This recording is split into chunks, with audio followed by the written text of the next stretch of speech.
কর্মসূচি?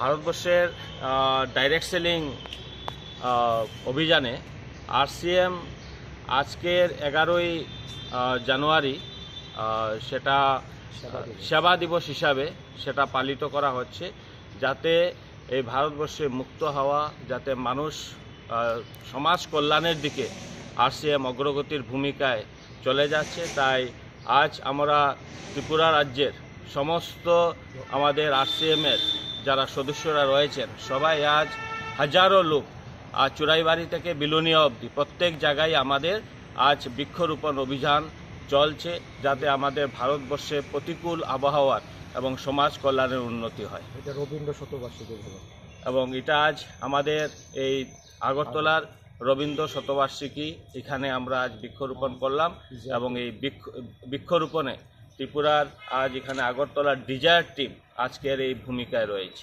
আপনার নাম আর ডেজিগনেশন? আমার নাম দীপঙ্কর কুমার দাস। আমি এই আরসিএম অভিযানে আমি এমারাল্ড লেভেলে আমি রয়েছি।